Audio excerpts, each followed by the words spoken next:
Сәлем достар, қалдарыңыз қалай? Менің каналыма қош келдіңіздер. Достар, бүгін біз ең оңай түрік пахлавасын дайындайтын боламыз.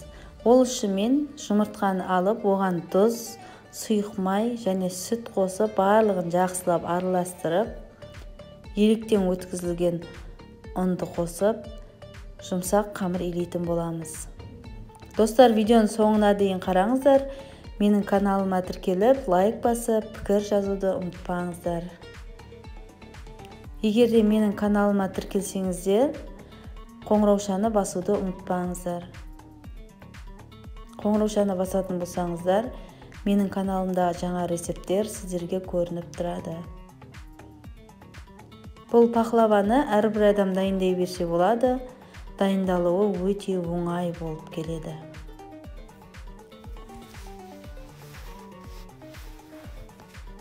Қамырды жақсылап илейміз. Одан соң 20 минуттай илеп тұрамыз тоқтаусыз. Қамырдың иі жақсылап қану керек.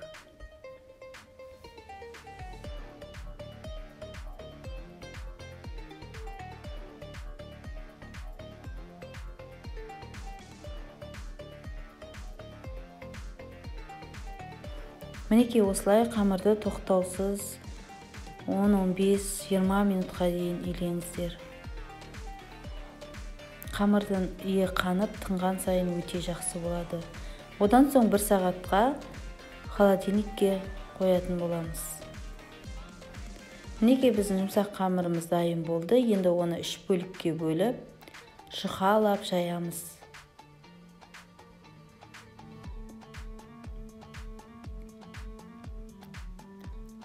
Қамырды жайған кезде кукуруз крахмалын пайдалану керек. Ұн пайдаланбаңыздар. Одан соң қамырды жұқалап жайып болғаннан кейін еріген сары майды жағып шығамыз.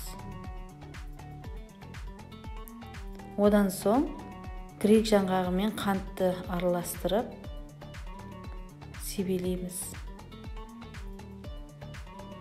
Қамырға түгел себелеп шығыңыздар.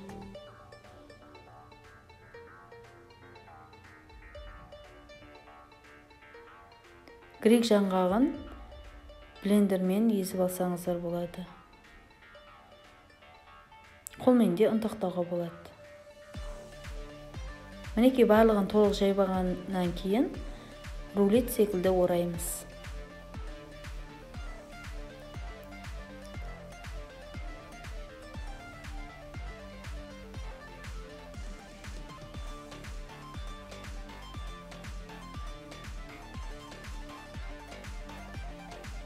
Орап болғаннан кейін кішкене бөліктерге бөліп кесеміз барлығын.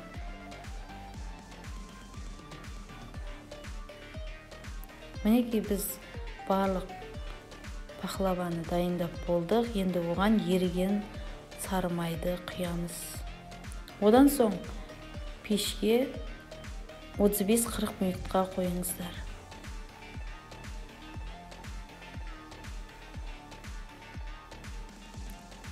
Біздің пахлавамыз пісіп қалған кезде біз суға қантты салып, жақсылап араластырып, ерітіп, оған таза мүйеттан қосып, сироп дайындаймыз. Бір дайындалуына 10 минут қалған кезде пахлаваның үстіне құйып шығамыз. Мінекей осы сиропты пахлаваның үстіне құйыңыздар.